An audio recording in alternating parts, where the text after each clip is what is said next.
history on our hands. And with game one not until Thursday, we've got plenty of time to analyze and overanalyze. Oh, yeah. King overanalyzer Greg Anthony with us here today. GA. Guilty as charged. NBA champion Brendan Haywood. I'm Jared Greenberg.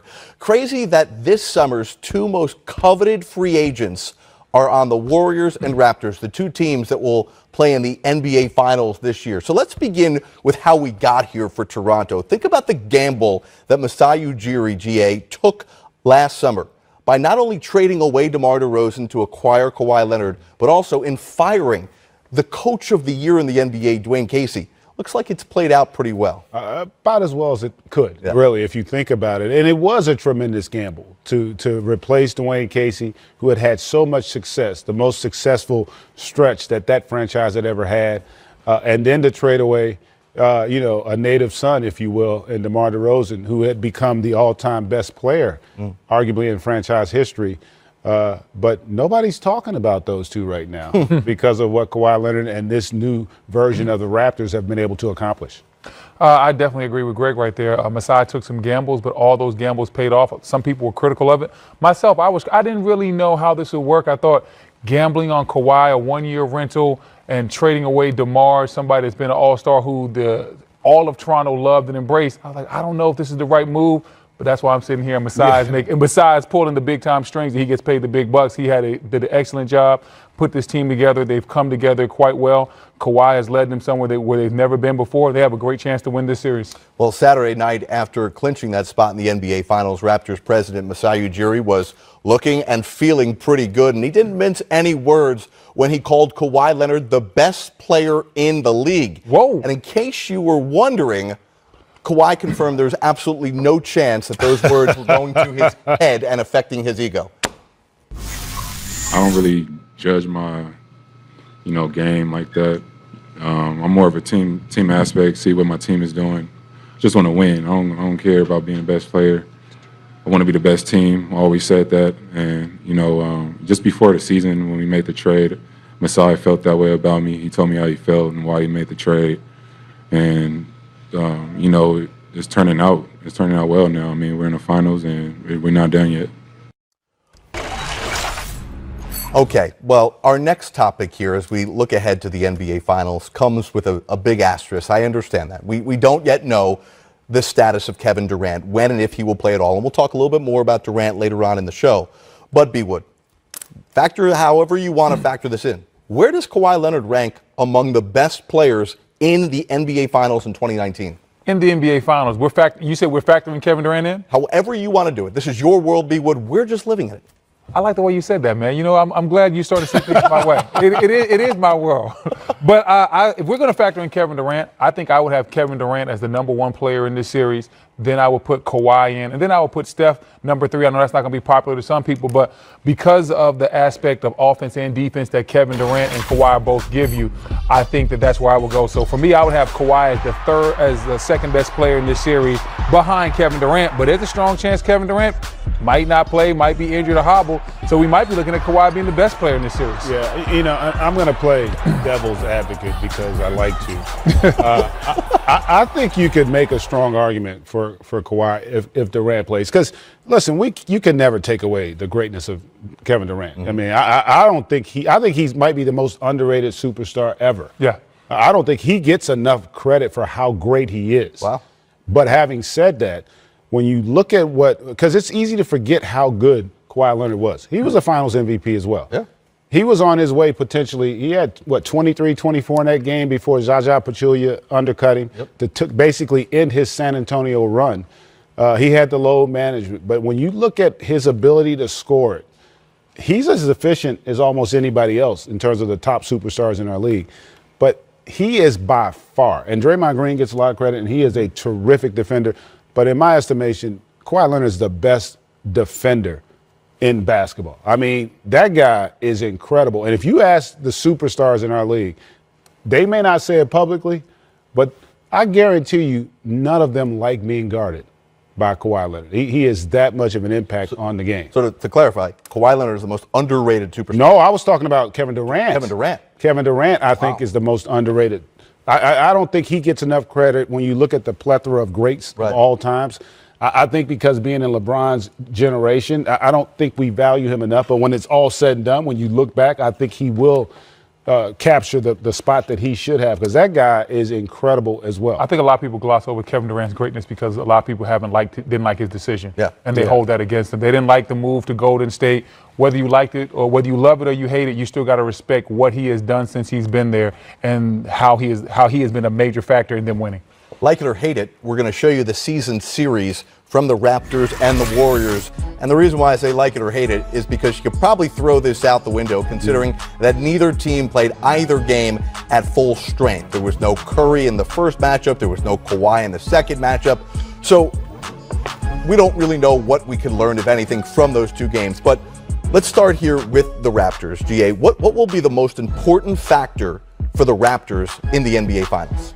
I'm going to go with transition defense. It's not sexy to say that, but the Golden State Warriors, through this dynastic run, they have been the best team I've ever seen at taking advantage of your mistakes, whether it be live ball turnovers or bad shots, which are in essence live ball turnovers as well. Sure. And they are terrific at this. Here's an example, not a good shot.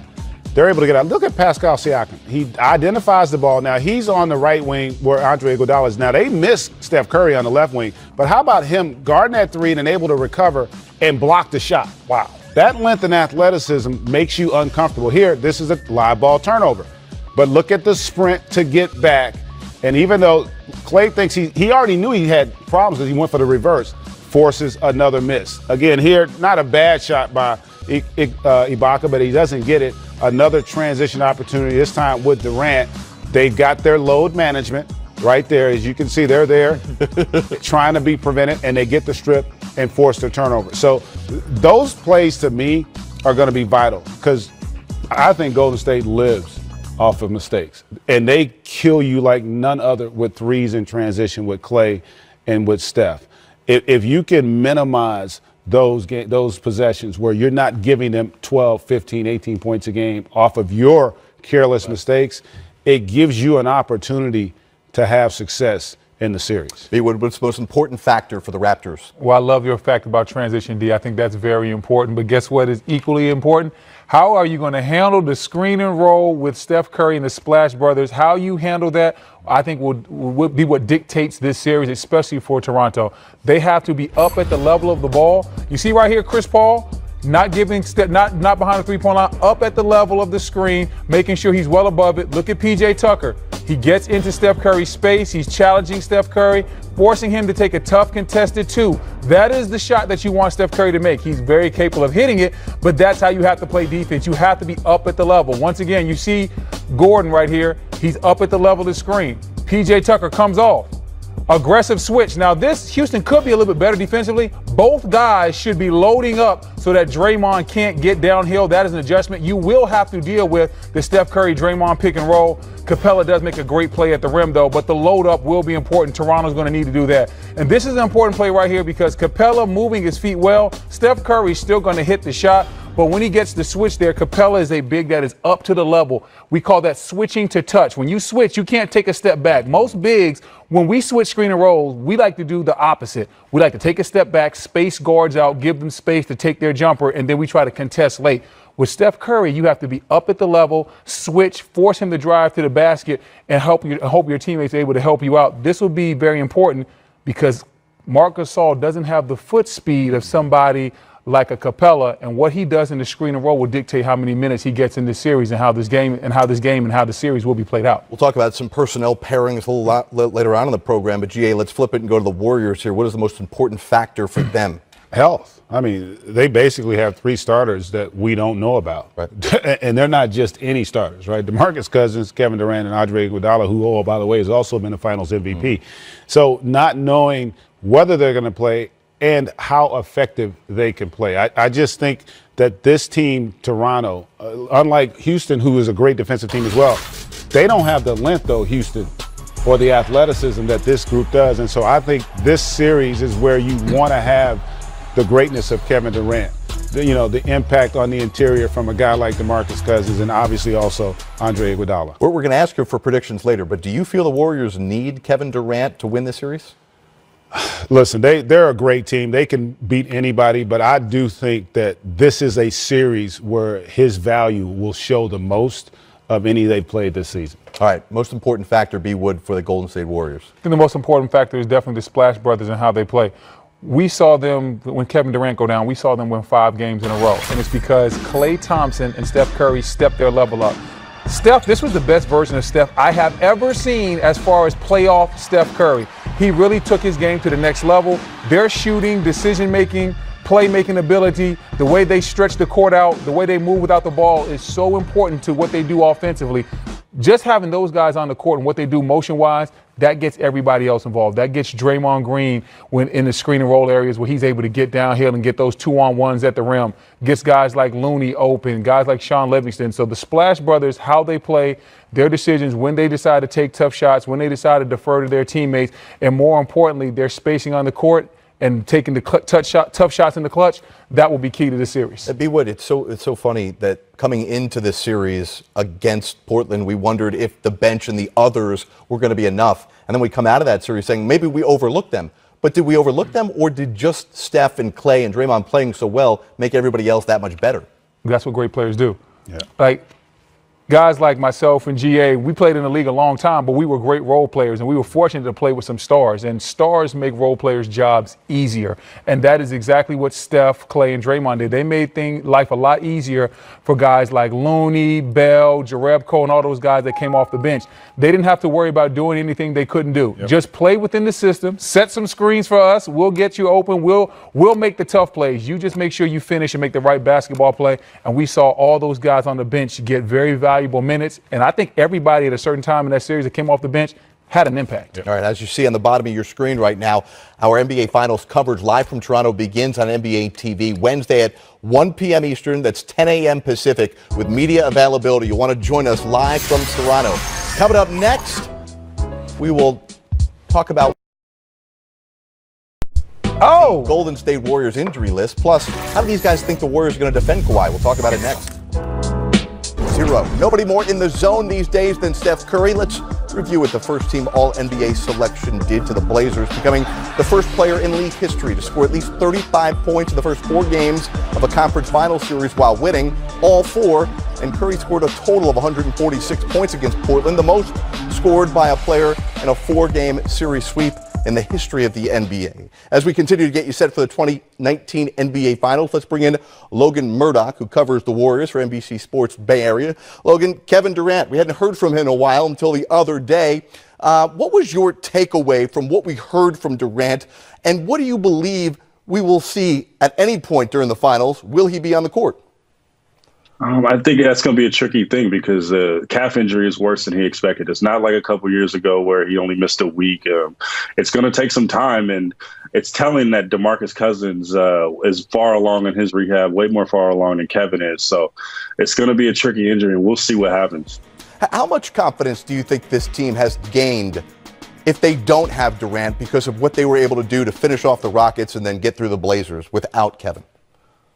I think they've gained a lot of confidence in, playing their old style of basketball, centered around Stephen Curry and Klay Thompson.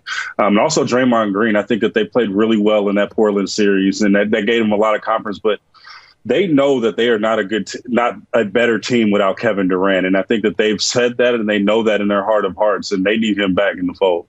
You mentioned DeMarcus earlier. How crazy is it to think that he could indeed return before Kevin Durant? Specifically, when we looked at the injury that happened to DeMarcus, just visually watching him, it looked like it was going to be a horrific injury with him being out for a long time.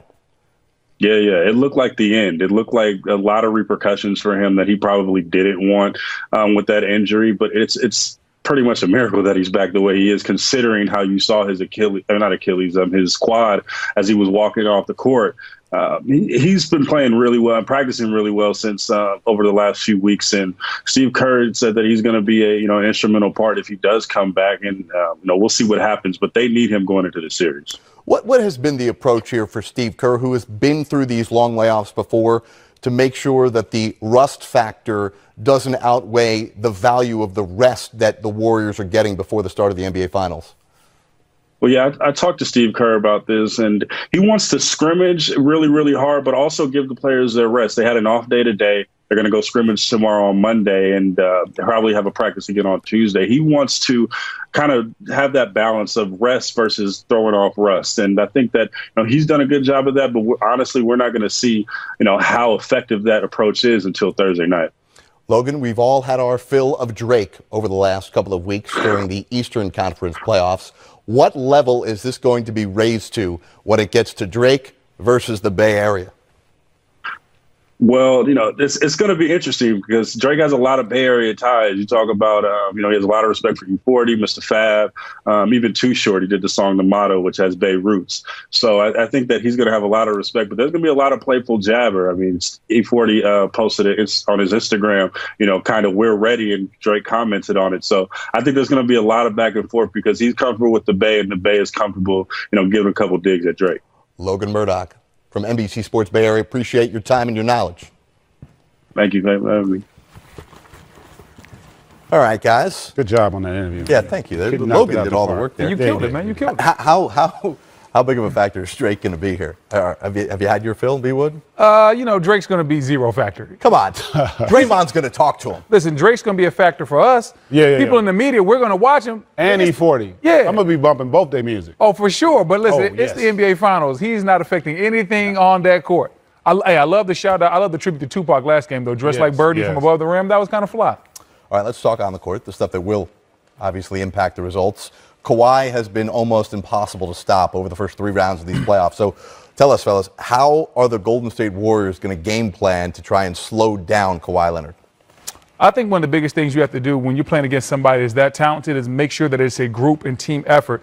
Make sure the lane is cluttered, make him see bodies, force Kawhi to kick the ball to other players. So when he posts up and gets into that mid-range area, sometimes you might want to load up, give a little bit more help. Sometimes you want to mix it up coming out of a timeout, throw a double team at him, make him think about where the double's coming from. Just give him a lot of different looks and try not to make him feel comfortable. And also you want to mix up your defenders. Give him a little bit of Draymond, a little bit of Iguodala. Of course, if Kevin Durant plays, you want to mix him in there. Klay Thompson. Give him a lot of different looks, a couple of different feels, and that's what you really want to do. You want to make sure that you just basically try to confuse him at times, but he's so great. He's going to get his numbers. You just want to make him be inefficient. Well, that's the point. And with all great players, the reality is this. You don't stop great players. Mm-hmm. What you want to do is limit the easy ones. You want to make them earn. If he gets 30, you want him to earn it. You don't want to give him 4 dunks and 16 free throws. Right. You want to make him shoot contested jump shots. And if you can do that, you've done your job. Now, what great players do, they make contested shots. Right. But by making him take contested shots, you allow yourself to keep bodies on bodies. You limit offensive rebound opportunities. And you also can stay out of foul trouble. And I think that, to me, it's the same for Golden State. Those are the most important. You don't want to give those great players too many easy baskets. That's when the game gets hard, when those guys get those easy ones, because then even for great players, it's not a matter of their confidence, but they feel good. You don't want them to feel good when he's out on the floor. You mentioned Kawhi hitting contested shots. You've never seen him hit a contested shot, right? No, not at all. Wait, can you reenact the call for us? Oh! Yeah, there's the iconic call from Greg Anthony. That was it. With Kevin Harlan. That was it. To beat the Philadelphia 76ers. B. Wood and G.A. Greenberg, we're coming back with much more on Kevin Durant. If he can indeed play, no arrest anywhere in Toronto. That's how they do it in from Canada. Celebrations. They did it safely, politely. They know how to party, but keep it respectable. Good job. Here are the projected Game 1 starters. Now, this is obviously without Kevin Durant in the mix. We do think that Andre Iguodala, although he did not practice with the team on Saturday, he should be ready to go for Game 1 on Thursday. GA, let's take a look here at some possibilities for the Raptors, a team you got to see a lot firsthand during the NBA playoffs.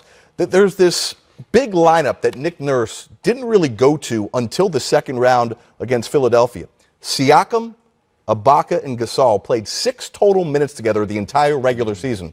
They've since played 36 minutes together during the playoffs. Is that the way you think Nick Nurse is going to try and beat the Warriors? I don't think he will, because the Warriors don't play big. I think, he was forced into the big lineup in the Philadelphia series because they were getting manhandled on the offensive glass in particular, and it worked for them brilliantly. And also the way Philly is built, it allowed for them. Philly doesn't have a lot of quickness, and they don't have the great three-point shooting that you see with Golden State. Similarly with Milwaukee, because of Lopez, you had to have him. But if you get that Hamptons 5 lineup, it's going to be harder for him to go with that big lineup. Having said that, though, you want to try to force Kerr to have Bogut play a lot of minutes, and if you can do that by having Gasol out there, that gives you some success. I do think you're going to see a lot of Siakam, Ibaka, and Kawhi on the floor together. Sure. Because their length and activity is going to be vital in this series. Again, their ability to cover space and recover on their helps is going to be vital in trying to disrupt the rhythm of the three-point shooting of Golden State. I agree with Jay. I'm not sure if there's really a place in this series for that big lineup. Maybe Nick Nurse throws it out there if they're struggling just to see how it looks and maybe try to get a reaction. But for the most part, I think they're going to have to try to match up with the small ball in that Hampton 5 lineup. And that's going to be a lot of what you talked about, guys like Siakam, guys like Serge Ibaka, guys that are long and athletic, but they have the foot speed to switch the screen and roll or trap Steph Curry and stay with them for a few steps. And that's the key. Your bigs have to be able to impact that screen and roll game. And I think that is why you might not see that big lineup as much, because you don't want to put Gasol and Ibaka out there together. You probably want to limit those type of lineups. The one thing I will say, though, if I'm Nick Nurse, I don't mind having Gasol in the game with Looney and Jordan Bell. I'm okay with that. If that's the part, yeah, because those guys don't shoot. But they're not perimeter shooters. And so I can have Gasol play against those guys in the game. Again, ultimately, they're not out there for offense for Golden State. And their ability to attack the offensive glass. Go back to that Houston series. Looney was monstrous on the offensive glass. Sure was. Houston could not, that really as much as anything, determine the outcome of that game, because he allowed Steph to not play well in the first half, but the game was close because the supporting cast played well. So I do think he can play. It's when they go, if they're fully healthy and they have Iguodala, Durant, Green, that's where it becomes more of an issue. But if they're playing Looney and Bell and guys like that a lot of minutes, I got to feel that if you're Nick Nurse, he's okay with having Gasol play in those matchups, because he's got to feel like he can have success against those guys. Well, the thing is, in those matchups where I would disagree slightly is that it's not going to be Gasol versus Looney, because when Looney's in the game, they're not going to give Looney the ball unless it's in a screen and roll situation. It's going to be basically Gasol versus Steph. And because they're going to run the screen and roll with Looney to try to get Gasol to either come out of the paint and double or to come out and switch the screen and roll. And I don't know if you saw that clip from a couple years ago when Steph turned Gasol around like a top. Yeah. That's going to be a very tough matchup. So I think it's going to almost be similar to what we saw Steve Kerr do to Cantor. He schemed Cantor out of that series, and it got to a point where Terry Stotts could only really play Cantor when Steph wasn't in the game. Keep in mind one thing, and Nick Nurse told me this, they don't switch a lot. They're one of the few teams in the league, they don't rely on the switching. Right. They fight over screens. And they have the athletes. They're better at it than probably anybody in the league. And so that's my point. If they fight over screen, now look, they're going to get hurt some on it. I mean, they're playing great players. But if they're fighting over screens, that allows Gasol to stay out there because he doesn't have to be caught out on that island that he doesn't want to be on. It would help, certainly, the Raptors if they were able to get OG Anunoby back for this series, even if he does play the time off for Anunoby, who had an emergency appendectomy the day before Game 1 of the first round of the playoffs. Who knows what type of basketball? OG would be huge in this. He'd be the real OG. He'd be the real. That was a good one. That was a good one. You owe everyone money for that, by the way. Let's tell you about Kevin Durant, who might be the greatest player in the world at this time. And oh, by the way, he is a Raptor killer. He averaged 40.5 points, including a 50-point game against the Raptors earlier this season. So, listen, I mean, let's not overanalyze this too much here. If Durant plays, it is a huge added bonus for the Golden State Warriors here, right? I mean, he is battling with Kawhi right now for the honors as best player in the world, Brendan. Yeah, he definitely is, and it's a very tough battle. Kevin Durant at one point was hands down number one, and these playoffs, Kawhi has really closed the gap. Oh, that was nasty. But I just think that when you look at what Kevin Durant has done against the Raptors this year, you can throw all that out the window. Those games were early in the season. It was before the Gasol trade and everything else. These teams are totally different teams right now.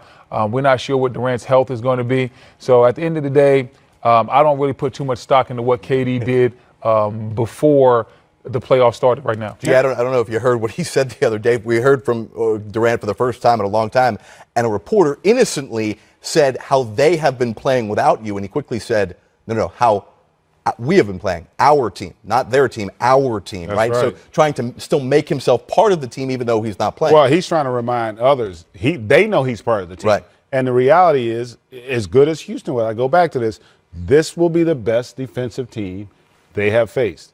You know, they've got length and athleticism. They basically have 5 all-NBA defenders on the floor. So you want a guy who has the ability to consistently get his own shot against great defense. That does make the game easier for the Warriors. All right. The Golden State Warriors are going to the NBA Finals for the 5th straight year. Title in a U.S. sports league, and they were partying all night into the early morning Sunday hours. And you better believe they're going to be partying once the Finals gets underway Thursday. And yes, they start north of the border in Toronto. Party time. Well, the Golden State Warriors had quite the run, battling multiple injuries throughout their battle through the Western Conference playoffs. NBA Finals all on ABC, but you're going to want to be with NBA TV before and after each and every game of the 2019 NBA Finals. We are live courtside in Toronto and, of course, at Oracle. All right, so how about this little turning of events here? For the first time in this 5-year run to the NBA Finals, the Warriors do not have home court advantage. Amazing to think that. Keep this in mind, though. This is a Warriors team that has won at least one road game in 22 consecutive road series. They've won, right? So what do you think now, GA? Does this matter that Golden State doesn't have home court advantage? No, it didn't matter last year in the conference finals. They won a 7th game on the road. You know, it didn't matter this year, for that matter, in the conference semis when they closed it out on the road. So, and they've gone to, this is now their 5th consecutive final. This team is comfortable, and they also understand they have to be able to win a game on the road, generally. And now they forced to because it's not enough just to win their 3 at home. Well, what about the home court advantage we've seen from Toronto over the years? How much of an advantage is it for them to be at home? I think the home court does manage. It doesn't matter to Golden State, but I think it matters a lot to Toronto because this is a team that you have some guys that have been there before when you talk about guys like Danny Green and Kawhi and Serge Ibaka. Then you have some other guys that they need to play off that crowd. They need that home court advantage. And Kyle Lowry, it's been documented in his playoff career. There's been a lot of ups and downs, and he's very important to his team. I think somebody like Kyle, it becomes imperative that he's able to ride that wave. I think he does that better at home. So the fact that they have home court advantage, I think, helps Toronto out a lot. All right. I know this is a difficult question because the other series all featured LeBron James. With that said, is this Raptor team, the complete roster that the Warriors are going to face, are they, B-Wood, are they the best team that the Warriors will have to face in the NBA Finals during this 5-year run? No. The best team was definitely the Cleveland Cavaliers team that was able to come back from that 3-1 deficit. When you talk about LeBron James and Kyrie and what those guys mean to their team, then they also had guys like J.R. Smith stepped up, Amon Shumpert. They had some other. Tristan Thompson was playing at a high level at that point as far as what he did defensively and bringing energy. So I think this Raptors team might be a little bit deeper with defensive talent. But when you think of what LeBron is, Like LeBron, that's like having an extra 3 to 4 guys because he wears so many different hats as far as he's the best player on the floor, he's the coach on the floor, he's a de facto point guard, he can play lockdown defense back then at times when he needed to. So I don't think that was the case. I think that Cleveland Cavaliers team that came back from 3-1 because you have LeBron, you have Kyrie, and those role players mixed in, I think that was the best team. And I would say that was a better team. But of all the teams that the Warriors have beaten, you can make a strong case that this Toronto team is better. You can't take anything away from LeBron and Kyrie, but to the point that you were making, at this stage of his career, LeBron's not the defensive presence he was earlier. Kyrie is not a defensive presence. And that's the thing that I think people continue to miss on this Raptors team. Like, they are really good defensively. They're a better defensive team than we saw from Houston, who has had success against this Warriors team. And that's why I think this could be a far more compelling series than many give it credit for. Well, let's keep on showing you more from the party in Toronto. Yeah. As we Why not, man? We all love Ain't the party. nobody tell me. Oh, my bad. Hey, stay in your lane. Stay in your lane. Stay in My your lane. bad, player. He's got licensing issues. Man, you know, I live in Canada for Toronto 2 fans, years. all Man. fired I'm a de up. facto Raptor fan now. The Grizzlies aren't there anymore. They having a good You're a time. Grizzly legend. Well, I ain't gonna go that far. Hey man, I like those parties. Behind, and they never looked back, and that was the beginning of the end for Kawhi's career in San Antonio. Would only play 9 more games in a Spurs uniform. I think that's on his mind as he gets to face the Warriors for the first time since that.